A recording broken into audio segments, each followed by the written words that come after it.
What's up? Bill Susan's birth. Good show today. Really good show.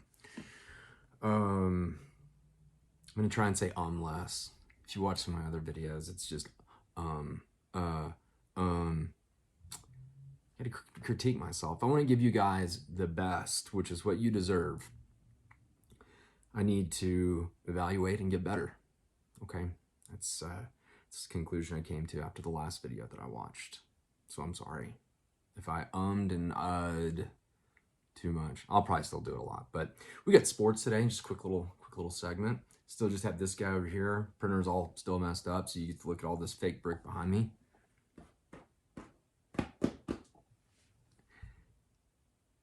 I'm gonna rant. Maybe I haven't really finished my rant segment, so I'm just gonna have to think of it on the fly. We're gonna talk some really great news stories. Lady stuck naked in a storm drain. We've got a mafia figure arrested because he hosted a YouTube cooking show. We got a couple of other things on top of that. Let's go.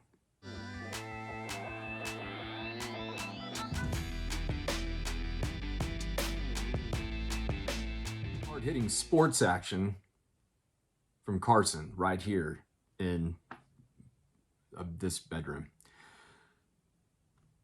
Major League Baseball opening day, April 1st. That's this Friday. And that's our sports.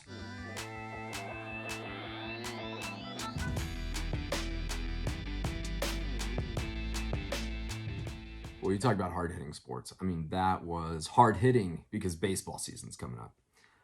It's very journalistic of me, isn't it? Not as journalistic as this little title. Mafia fugitive couldn't take the heat, so he went to the kitchen. Okay, that's great. I kind of laughed a little bit when I read that. Thank you, Courtney Moore with Fox News. You really went out there for that one. Couldn't take the heat, so went to the kitchen. I do like it. That's good. It's better than most reporters are doing nowadays. But that's exactly how Mark Farron Claude Biart got caught after spending 7 years on the run. He was hiding from national authorities for alleged drug trafficking, but was tracked down and arrested in the Dominican Republic on Wednesday. The 53-year-old man was found nearly 5,000 miles away from his hometown of Rome, Italy. Because of a cooking YouTube channel he launched with his wife in Boca Chica, it's municipality near Santo Domingo, the Dominican Republic's capital city. So you learned something today. I didn't know that Santo Domingo is the Dominican Republic's capital city. His YouTube channel was not named, however. Calabria News described the channel as being focused on Italian cuisine. So I will tell you guys, I have three YouTube channels. I'm not a fugitive on the run. If anyone cared or was wondering, which I know none of you were. Law enforcement officials were clued in that the YouTube channel belonged to him since the chef reviewed food while never revealing his face, the international report says. The body parts that were viewable revealed the mysterious chef had tattoos that matched what authorities had on record for the escaped mafia member. Dude, if any of you are on the run from the law, it's probably in your best interest to not start a YouTube channel. Especially if you have distinctive tattoos. Maybe you're gonna removed. I don't know. If you just have to go start that food review channel that you've just been dying to start, maybe get the tattoos removed before you do that. Let's talk about some more weird stuff.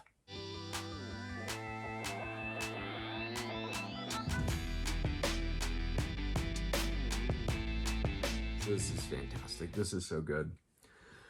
Okay, I said I'm aware of it. It will be corrected. So it just gets better. This is even better than the mafia guy. A naked Florida woman who rescuers pulled out of a storm drain Tuesday had been missing for 3 weeks. Authorities said a passerby called 911 after hearing 43-year-old Lindsay Kennedy calling for help within an 8-foot pit at about 9 a.m. in Delray Beach, Florida. Police and firefighters removed the cap, lowered a ladder and harness, and pulled her to safety while holding up a white sheet to protect the nude woman's privacy. Thank you. She was seeing dirt on her feet, which I'm sure that probably wouldn't dirt if she was climbing in the sewers. And scraped knees so she can stand on her own. This woman, I mean, well, I'll keep going. Stories like this amaze me, but it's Florida, so it's like, you know, it happens in Florida, literally. Obviously, this woman's climbing through the sewers. She was lucky, fire rescue spokesperson said to the Sun Sentinel Tuesday. I don't know how much longer she could have been okay down there. The idea that someone might be down there for any length of time disturbs me. You and I both there. Fire rescue spokeswoman. It's disturbing. It's dirty, dangerous. There's snakes, rats, garbage, dirt, leaves, anything that's on the street that washes into the sewer, and it smells terrible. Okay, so maybe we're not talking like human waste sewer, but we're talking about, I mean, just everyone just close your eyes for a moment and just picture being in the street sewer where you see all the little runoff things. Just imagine being down in that thing for 3 weeks. All is going on with people. Like I said, it's Florida. Some weird stuff going on there. To continue, though she'd been missing since March 3rd, authorities were not sure how much of that time she'd spent in the pit. Her boyfriend reported her missing that day, telling investigators he returned from work to find her purse and phone at his place, but not her. She told investigators that she became trapped after exploring the tunnel she found while swimming in a canal near her boyfriend's home. After several turns in the tunnel system, she became lost. Man, okay. Her mother also said she had a history of mental illness. And that's just like the last little line. It's like a little disclaimer. Her mother reportedly told investigators her daughter had a history of mental illness. Well, no shit. I try to keep it clean here. So we'll say no shit. But sometimes you just gotta say it because, I mean, what in the world? This just, how did these things happen? I really have nothing else to say about this. I just thought it was a great story that all of you would enjoy. Let's move on to something else.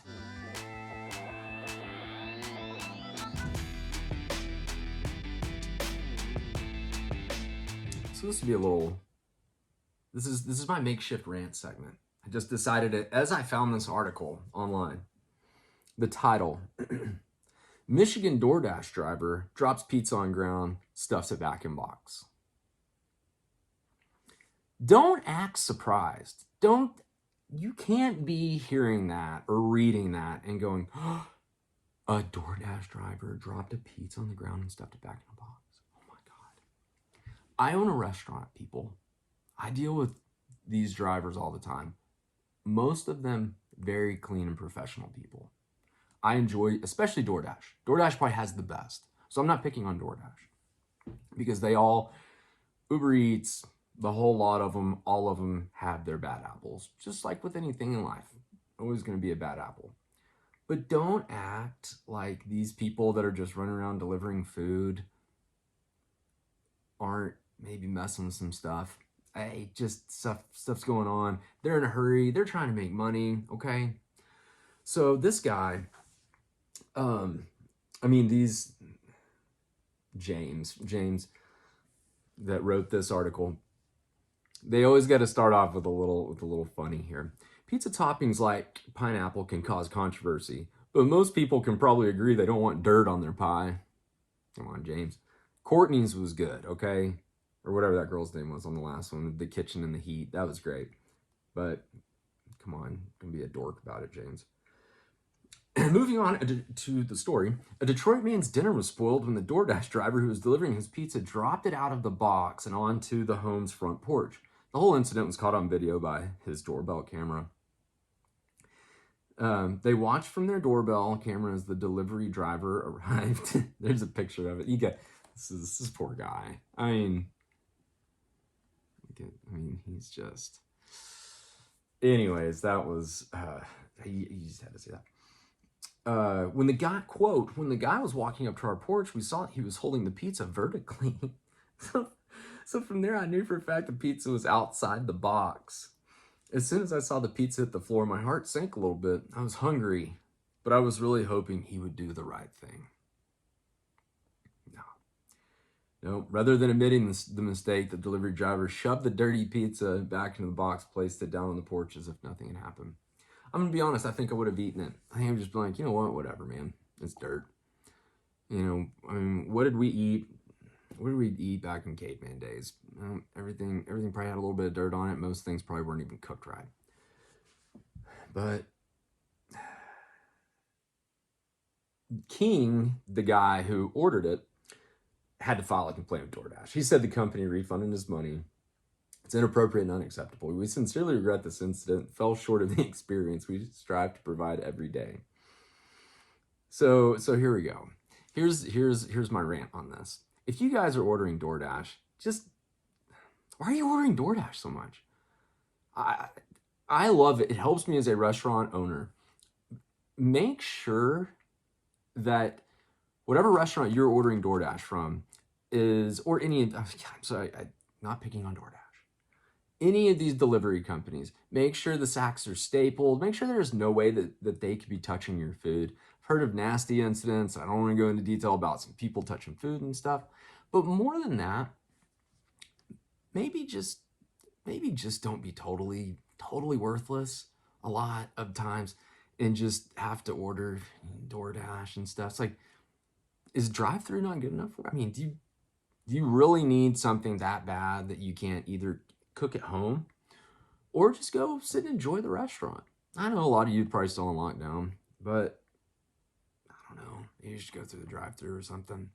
Like I said, it's a pseudo rant segment here, because it's like, you know, you're working with a company that is based out of California, and all their employees are all over the country with literally no one watching over them do anything. There's no quality control unless it's the customer or the restaurant. So it's a very weird deal with DoorDash and Uber Eats and all these companies. It's like, I couldn't imagine running that company just knowing that I have all these people that I've never met, have no control over. All I know is they basically don't have a criminal record, I think.